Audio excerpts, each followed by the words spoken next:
Oi aí, gente, meu nome é Gabriel Santos e tá começando mais um podcast. Solta a vinheta.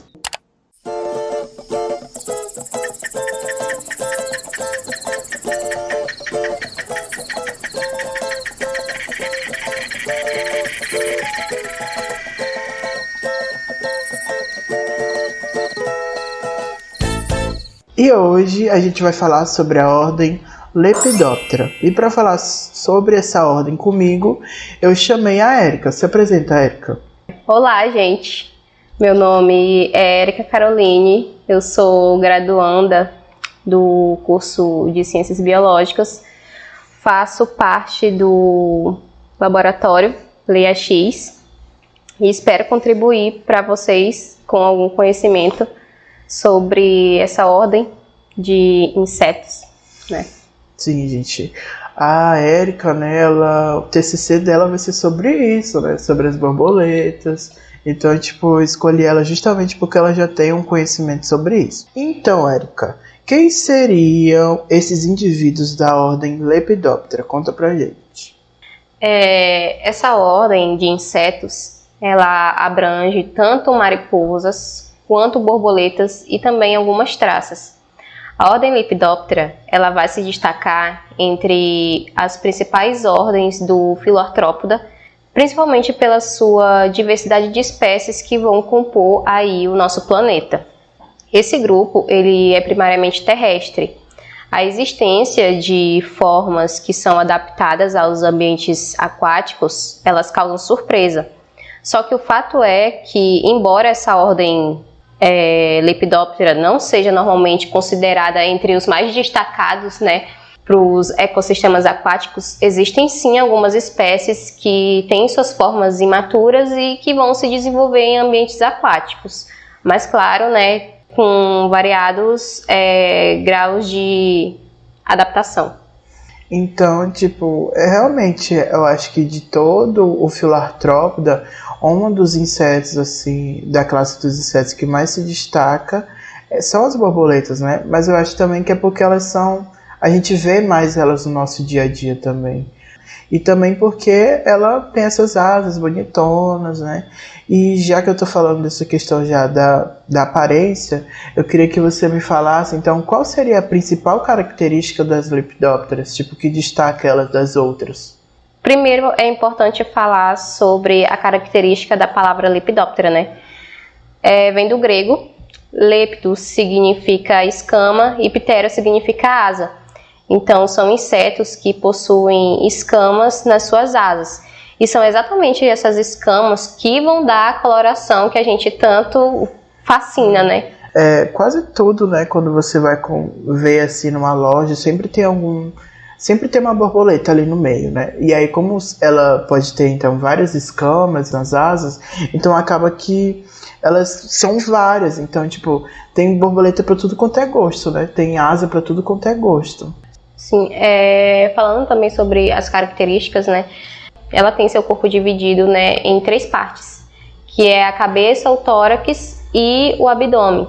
A cópula das borboletas, ela se dá através da união da parte final dos abdômenes. A espirotromba também é uma peça bucal, né, de sucção que vai aí ajudar a ela se alimentar. Ela pode se alimentar tanto de néctar das flores, como também elas podem se alimentar de frutas. Tanto é que a gente vê muitas borboletas se alimentando de frutos que caem no chão e tal. Então, geralmente, é isso. Então, acho que a gente poderia agora falar um pouco da reprodução. Como que acontece a reprodução nesses animais, nas lepidópteras? Esses insetos, eles são holometábulos. Ou seja, eles possuem aí a metamorfose completa. Passam pelos 4 estágios de vida, né? Que é o ovo, a lagarta,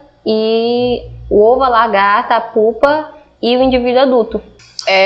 A fêmea, ela pode pôr de 200 a 500 ovos e muito característico, né, das lepidópteras é pôr esses ovos no inferior das das plantas. Já nas famílias, nessas lepidópteras aquáticas, elas já associam os ovos delas às plantas aquáticas. Então, elas acabam postando seus ovos ali nas plantas aquáticas, né? Então, acaba que essas plantas, elas auxiliam bastante nesse ciclo, né? De reprodutivo. E aí, por eles serem insetos aquáticos, o período que eles ficam é o de larva, dentro da água. E aí eu até achei essa informação de que se confunde muito, né, essas larvas de Lepidoptera com as larvas de Trichoptera, que a gente já falou aqui em um dos podcasts. Porque elas também têm esse mesmo comportamento de pegar esse material orgânico para construir o seu casulo, que é onde ela vai ficar no momento de pupa até a fase adulta. Então eles usam esse material orgânico, né, para construir seu casulo. Então é bem legal. Então acho que a gente pode entrar na parte das curiosidades agora. Acho que o ápice, assim, que as pessoas me perguntam muito, a gente falou muito sobre escamas no começo do podcast. E é importante falar sobre isso porque, primeiro, é um mito. As escamas dos lepidópteros, elas não causam cegueira, que é uma coisa que me perguntam muito. O máximo que pode causar é uma irritação no olho. Porque esse é muito também papo de vó, né? Que a avó vai e fala que não pode pegar na borboleta e coçar o olho senão fica cego. Sim. Então, é um mito. É mito. E também me perguntam muito sobre a diferença delas duas, né? Porque elas são muito parecidas, mas elas também são muito diferentes. É muito doido falar sobre isso, porque a gente que trabalha, a gente vê, é visível, tipo, a diferença entre mariposa e borboleta. Aí a gente entra nesse, você é time borboleta ou você é time mariposa? Eu sou time mariposa, né, porque eu sou mais noturno. Aí, tipo, as borboletas, elas apresentam hábitos diurnos, então, geralmente, a gente vai ver borboletas voando no período da manhã, no período da tarde, assim, no fizinho da tarde. E as mariposas, elas geralmente são noturnas, né? Então, tipo, se algum inseto dessa ordem entrar na sua casa, se for à noite, é mariposa. Então aí já... E também tem aquela questão, né, que eu até estava vendo, da questão de como elas pousam, né, que é a questão da asa, que uma é fechada e a outra é aberta. As borboletas, elas pousam de asas fechadas e as mariposas, elas pousam de asas abertas, então também é uma boa característica para diferenciar. Pra gente observar. Né? E aí também falando de curiosidades, justamente essa questão das asas abertas, né? Que sempre quando eu lembro de mariposa, eu lembro daquela série Cidade Invisível, né? Onde a cuca, né? Que faz parte aqui do folclore do Brasil e também fez muito sucesso lá no sítio do Pica-Pau Amarelo. Aí a cuca já nessa série, ela foi retratada de uma forma diferente. Ela era retratada como uma mariposa azulada. E aí é muito legal as cenas que tem um efeito especial, que é da mariposa voando, aí ela pousa bem no rosto, né, dos personagens com as asas abertas. Então aí logo daí dava para saber que era uma mariposa, então. E aí é bem legal também essa questão deles terem usado as mariposas para representar a cuca, né, que é uma bruxa, porque as mariposas, elas desde sempre a gente tem influência, né, do folclore de outros locais. Sim, tem toda uma então, história. Tipo, lá fora, tipo, que é da onde veio, da onde que se originou, basicamente, né, a história da cuca, lá fora, que é de origem portuguesa e espanhola, eles tratavam a cuca mais como um ser que poderia se transformar em qualquer coisa.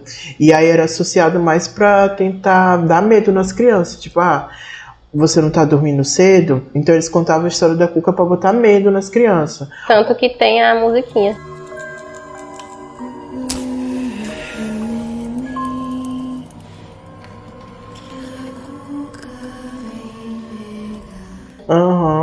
E aí também acontecia muito de usar a cuca pra botar a culpa. Tipo assim, tinha uma criança que ela não tava conseguindo dormir direito de noite, tinha muito pesadelo. Aí eles falavam que era a cuca que tava colocando esse pesadelo, né? Então, tipo, é sempre muito associado a cuca a uma coisa ruim. E aí, quando eles foram associar a cuca na questão de transformação, eles usaram a mariposa, porque aqui no Brasil a mariposa, em muitos locais, ela simboliza algo ruim.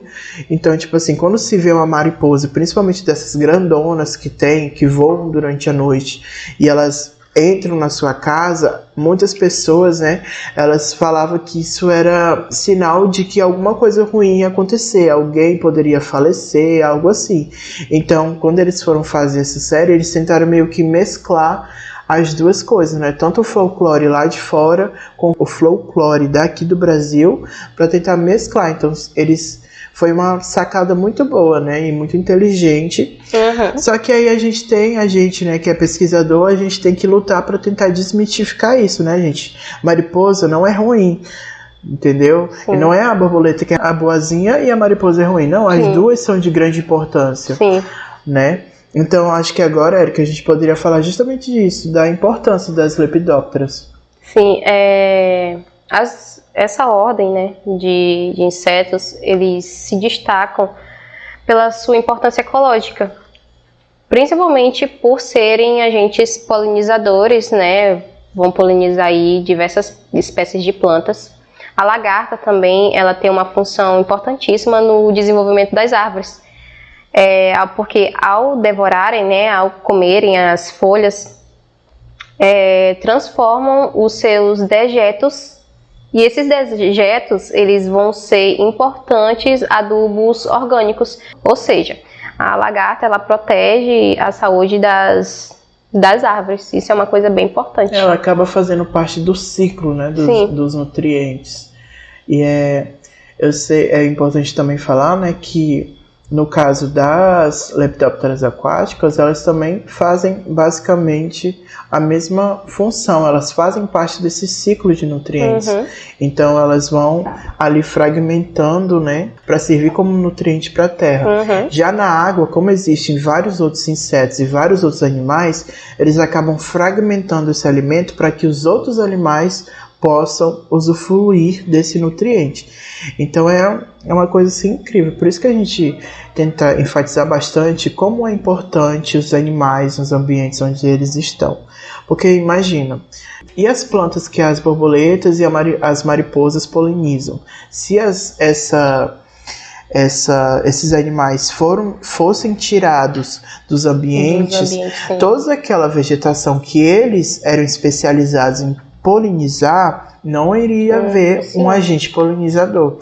E juntamente aí com ela, a gente tem abelhas, tem vários outros, mas a gente sabe que cada um é especializado por uma coisa, né?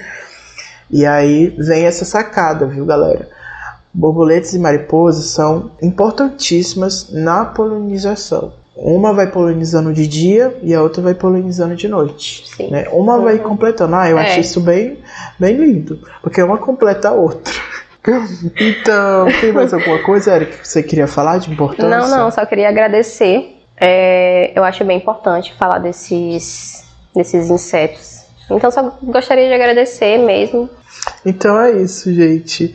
A gente pode ficar por aqui, então, lembrando que os podcasts não é assim para vocês ficarem sabendo de tudo, mas é mais para despertar mesmo a curiosidade de vocês de irem buscar mais sobre as ordens. Então, se você está escutando a gente pelo YouTube, você tem, por favor, que se inscrever, curtir o nosso canal e comentar e compartilhar com outras pessoas. E se você está escutando a gente pelo Spotify, tem como dar um amei, tem como você adicionar a sua playlist, tem como você fazer várias coisas. Faz tudo aí que der para fazer. E segue a gente também aqui no Spotify. Então é isso, gente. Acabou. Tchau, tchau.